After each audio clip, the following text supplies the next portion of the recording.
Hello students, अभी हम लोग इसमें देखेंगे।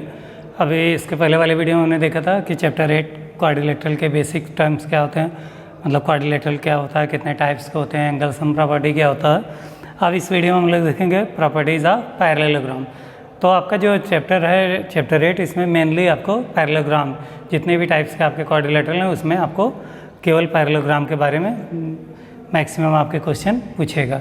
तो इसकी प्रॉपर्टीज़ क्या क्या होती हैं तो उनको हम लोग वन बाय वन देखते हैं। तो जैसे पहली property, A diagonal of a parallelogram divides it into two congruent triangle. तो एक बार हम लोग पैरेललोग्राम को फिर से देख लेते हैं होता क्या है। जैसे पैरेललोग्राम की बात करें तो ऐसा क्वाड्रिलेटरल, सबसे फर्स्ट प्रॉपर्टी इसकी ये होती है, इसका जो डिफिनीसन बना है, ऐसा क्वाड्रिलेटरल जिसके अपोजिट साइड इक्वल हों और पैरेलल हों वो सब क्या होते हैं, पैरेललोग्राम। अब ऐसे चाहे जितने टाइप्स के क्वाड्रिलेटरल में प्रॉपर्टी होगी वो सब पैरेललोग्राम के एग्जाम्पल होंगे। तो जैसे अगर ए बी की बात करें तो कह रहा है कि अपोजिट साइड इक्वल होनी चाहिए, opposite pair of sides are equal and parallel. तो ए बी के अपोजिट क्या है, सी डी, ए इक्वल होना चाहिए। बी सी के अपोजिट क्या है, ए डी, ए इसके इक्वल होना चाहिए। उसके बाद ए बी पैरेलल होने चाहिए किसके,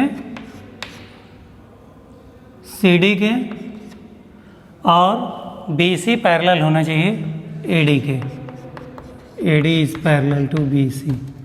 तो ये प्रॉपर्टी होनी चाहिए। सबसे पहला opposite pair of sides are equal होती हैं, तो opposite side equal and opposite sides are parallel, तो दोनों पैरेलल होती हैं। अगर ये दो प्रॉपर्टी फॉलो कर रहा है कोई भी क्वाड्रिलेटरल तो क्या है, पैरेललोग्राम। फिर आते हैं इसका पहला कंडीशन या पहला प्रॉपर्टीज, उसमें और क्या क्या है। A diagonal of a parallelogram divide it into two congruent triangle. कह रहा है कि एक पैरेललोग्राम होगा तो उसमें मैक्सिमम 2 डायगोनल होते हैं। डायगोनल क्या होता है, किसी भी क्वाड्रिलेटरल के अपोजिट वर्टेक्स को मिलाने वाली जो लाइन होती है वो क्या कहलाती है, क्वाड्रिलेटरल। तो ये हो जाएगा, जैसे मान लीजिए कि आपका ए बी सी डी एक पैरेललोग्राम है। आप यहाँ से अपोजिट साइड को मिला दीजिए, अपोजिट वर्टेक्स को मिलाने वाली जो लाइन होगी वो क्या कहलाएगी, डायगोनल। तो किसी क्वाड्रिलेटरल में मैक्सिमम 2 डायगोनल पॉसिबल है।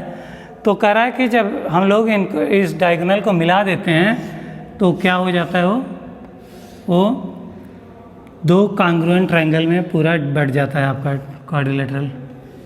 जैसे ही आपने एक डायगोनल को मिलाया, मान लीजिए आपने बी और डी को मिला दिया, तो जैसे ही आपने इन दोनों को मिलाया वर्टेक्स को, ये क्या हो गया, 2 ट्रायंगल बन गया। एक तो ट्रायंगल ऊपर बना ए डी बी, ये वाला ट्रायंगल, और दूसरा ट्रायंगल इधर बना ए बी सी। ये 2 ट्रायंगल में आपका डिवाइड हो गया। फिर यहाँ से अब ये दोनों क्या कर रहा है, दोनों ट्रायंगल डिवाइड होंगे, और कैसे ट्रायंगल होंगे, दोनों कॉन्ग्रुएंट ट्रायंगल होंगे। कॉन्ग्रुएंट का मतलब ये जो ट्रायंगल नीचे वाला होगा exactly same shape same size का ऊपर भी बनेगा। मतलब यहाँ से अगर हम इसको फोल्ड करके फ्लिप करके इस पर रख दें तो ये एकदम एग्जैक्टली इसका मतलब ये टोटल 2 इक्वल ट्रायंगल में डिवाइड हो गया पूरा क्वाड्रिलेटरल, मतलब उसको ओवरलैप कर जाएगा पूरा एग्जैक्टली। जब आप फोल्ड करेंगे तो कुछ इस तरह का बनेगा, मतलब यहाँ से आप फोल्ड करेंगे तो इसके ऊपर ये पूरा ओवरलैप कर जाएगा। कहने का मतलब कॉन्ग्रुएंट होने का मतलब होता है कि एग्जैक्टली करस्पॉन्डिंग एंगल इक्वल होंगे, मतलब एंगल ए एंगल सी के इक्वल होगा। इसको फ्लिप करेंगे तभी एग्जैक्टली कवर करेगा, और एंगल ए डी बी जो इक्वल होगा वो बी डी सी इसके इक्वल होगा, दूसरा एंगल दूसरे एंगल के इक्वल होगा। फिर एक थर्ड एंगल है, एक इसके इक्वल होगा, इसके इक्वल होगा, जब इस पर आप ओवरलैप करा देंगे। तो कॉन्ग्रुएंट होने का मतलब उसके सारे करस्पॉन्डिंग पार्ट इक्वल हो जाएंगे, ए साइड इक्वल हो जाएगी क्योंकि ऑलरेडी इक्वल है, अपोजिट साइड इक्वल होती है, तो सारे करस्पॉन्डिंग पार्ट इसके इक्वल हो जाते हैं। कॉन्ग्रुएंट होने का यही मतलब होता है। ये तो थी इसकी फर्स्ट प्रॉपर्टी। आते हैं हम लोग सेकेंड प्रॉपर्टी पे। सेकेंड प्रॉपर्टी ऑफ पैरेललोग्राम कहता है, if in a parallelogram opposite sides are equal and parallel. यही तो आपका डिफिनीसन है जो हमने अभी यहाँ पे स्टार्टिंग में बताया था कि अपोजिट साइड इक्वल होती हैं और पैरेलल होती हैं किसी भी पैरेललोग्राम के। तो opposite pair of sides are equal and parallel, वही प्रॉपर्टी है। ये इसका अपोजिट भी होता है, वाइस वर्सा भी कंडीशन होती है। मतलब ऐसा पैरेललोग्राम जिसके ऐसा क्वाड्रिलेटरल जिसका अपोजिट साइड इक्वल हो, पैरेलल हो तो क्या कहलाएगा पैरेललोग्राम, या ऐसा क्वाड्रिलेटरल जिसके opposite pair of side equal हो और पैरेलल हो तो क्या कहलाएगा पैरेलल होते हैं प्रॉपर्टीज़ में। अगर वो ऑलरेडी पैरेललोग्राम है तो उसके अपोजिट साइड इक्वल होंगे और पैरेलल होंगे, और अगर वो कोई ऐसा क्वाड्रिलेटरल है जिसके अपोजिट साइड इक्वल हैं और पैरेलल भी हैं तो क्या कहलाएगा पैरेललोग्राम। तो इसको बोलते हैं वाइस वर्सा का कंडीशन। मतलब आप अगर मान लीजिए कोई एक क्वाड्रिलेटरल है इस तरह से, इसका अपोजिट साइड इक्वल हो जाए, ये इसके इक्वल हो जाए और पैरेलल हो जाए। पैरेलल होने का मतलब दोनों के बीच की डिस्टेंस हमेशा परपेंडिकुलर डिस्टेंस फिक्स रहे हर पॉइंट पे, तो क्या कहलाएगा पैरेललोग्राम। तो यहाँ से अब अगर ये दो प्रॉपर्टीज़ हैं किसी क्वाड्रिलेटरल में पैरेललोग्राम हो जाएगा, और अगर एक पैरेललोग्राम है तो ये दो प्रॉपर्टीज़ उसकी होती हैं। तो ये आपका था सेकंड प्रॉपर्टी। थर्ड में आते हैं अपोजिट एंगल्स आर इक्वल। किसी भी पैरेललोग्राम के जो अपोजिट एंगल होते हैं वो कह रहा है इक्वल होते हैं, अपोजिट पेयर ऑफ एंगल्स। कहने का मतलब जितना एंगल ए होगा उतना एंगल सी होगा, इसका जस्ट अपोजिट।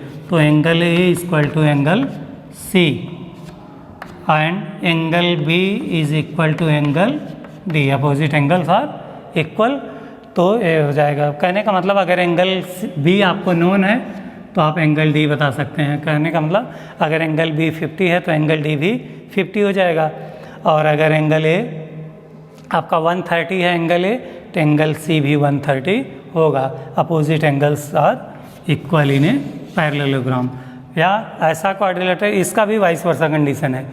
किसी भी ऐसे क्वाड्रिलेटरल के जिनके अपोजिट एंगल्स इक्वल होंगे वो क्या कहलाएगा पैरेललोग्राम। और ऐसा कोई अगर पैरेललोग्राम पहले से है तो उनके अपोजिट एंगल इक्वल होते हैं। तो ये भी कंडीशन सेम होती है। द डायगोनल्स फोर्थ प्रॉपर्टी है, the diagonals of a parallelogram bisect each other and vice versa. इसका एक क्या मतलब है, किसी भी पैरेललोग्राम के जो डायगोनल होते हैं एक दूसरे को बाइसेक्ट करते हैं, मतलब एक दूसरे को इक्वल पार्ट में डिवाइड कर देते हैं जहाँ पे पॉइंट ऑफ इंटरसेक्शन उनका होता है। और इसका अपोजिट भी है, अगर कोई क्वाड्रिलेटरल है जिनके डायगोनल एक दूसरे को बाइसेक्ट कर रहे हैं तो क्या कहलाएगा पैरेललोग्राम।